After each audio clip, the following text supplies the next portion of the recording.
shop owners, cafe owners, chippy staff, people that worked at the cinema, just everyday people. You know, you're 11 years old, you're going across with your friends on the bus and that kind of thing.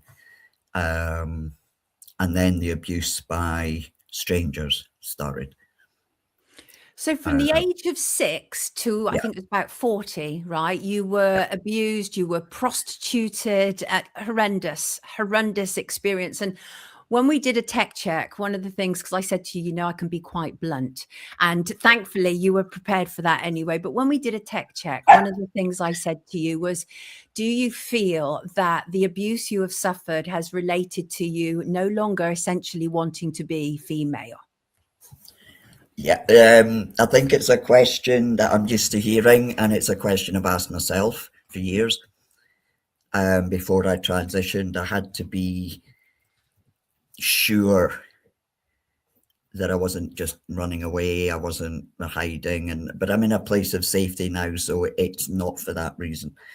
As far as I can tell, all the medical evidence is that kids work out who they are in terms of identity, what they like, what they don't like, how they interact with people, how they view society, all that kind of stuff, friends, at about the age of 6, which is when my abuse started. So to me,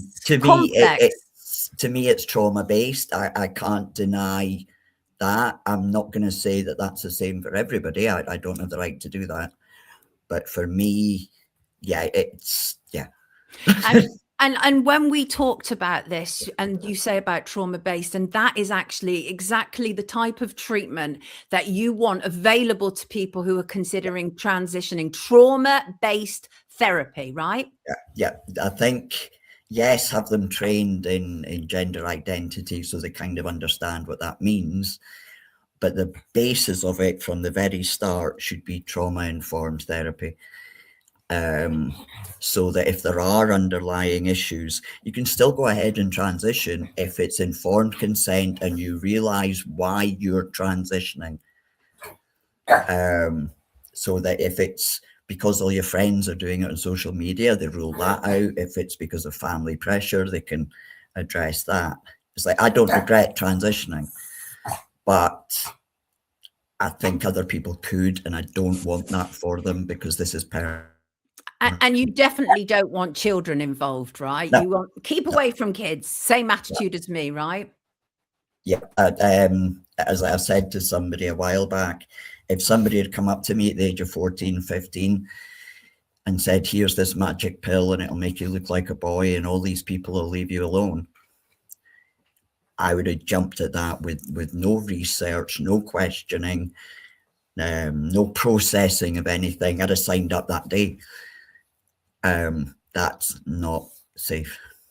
No, it isn't. And, you know, and I think that you can be a real force for good, actually, because I think you've gained so much clarity through your experience and what you've been through and testifying at this inquiry. So let's talk about this inquiry. So our understanding, the outside understanding of this inquiry was predominantly to look at what the kind of grooming gang phenomena, which essentially we're told is Muslim Pakistani based. But you said to me you were surprised you were invited in the first place. Why were you surprised? Because the only people that hurt me were white, Scottish and English. I live in an area in the Scottish borders where 96% of the population is white, Scottish and English. And the remaining 4% are largely white European. I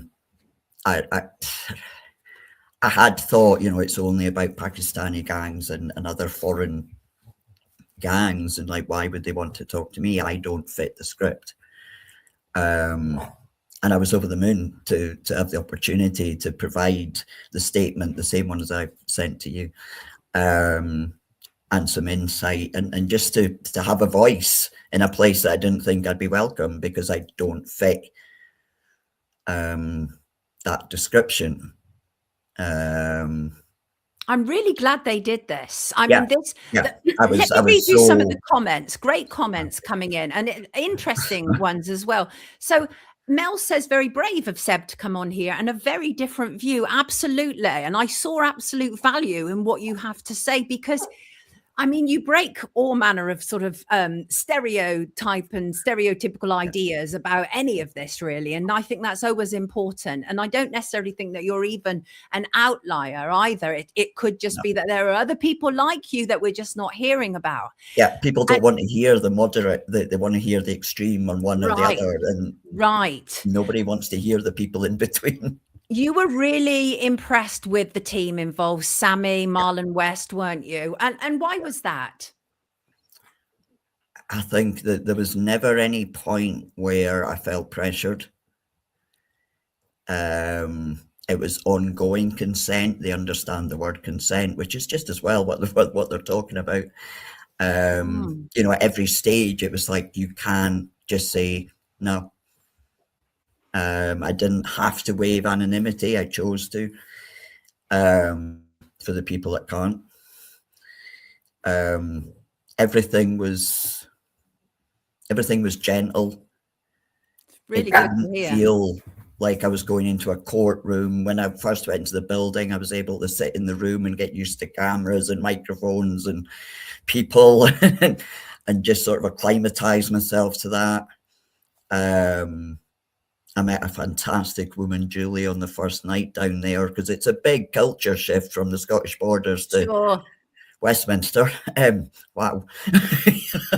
And she sat with me for a good couple of hours drinking coffee in the hotel, and realizing that although a lot of the experiences are going to be different in terms of environment and perpetrator, the grooming techniques used are the same.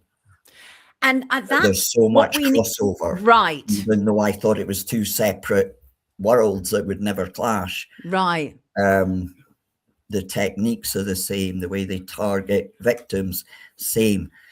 The way that it's protected by government, for whatever reason, same.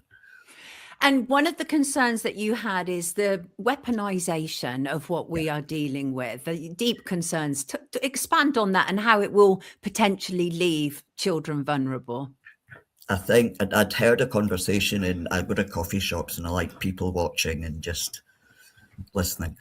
And the amount of conversations I'm hearing with people going, oh, did you see the thing on X and whatever? And, you know, well, we don't have Pakistanis here, so we're safe. And that terrifies me, that people are going to be that busy looking over there, which needs to be addressed, and it's horrific, that they're going to think that if that doesn't apply to their town, that their kids are safe. And that there's nothing further from the truth. It's a false sense of comfort, isn't it? As you say, look over there, but not here. And what you really want to do is make parents aware that your children are potentially unsafe with whomever, regardless of background, regardless of culture, regardless of race, anything, right? That children need to be protected always round. Yeah, I mean, and adults, because I think in my later years, you know, I was raped and abused and gang raped and manipulated by people in all sorts of positions. I'm not going to say too much. I don't really want to leave the country. No, and I don't want you to be in any danger either. People right down to your next door neighbor that's the friendly guy that looks after the kids all day.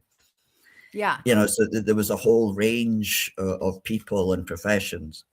Yes, and that's important as well. It's not just, and also, what about in terms of sexes?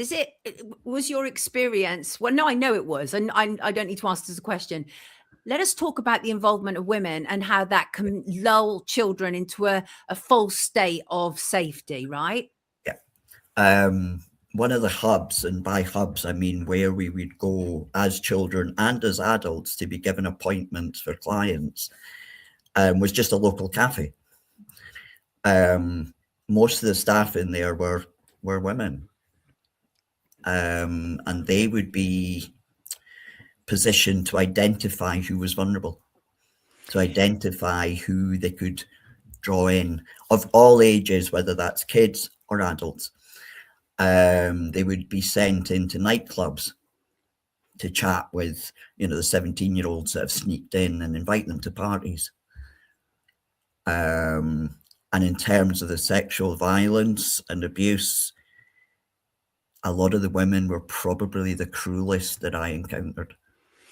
And in a different way. It wasn't a physical force way. What was it?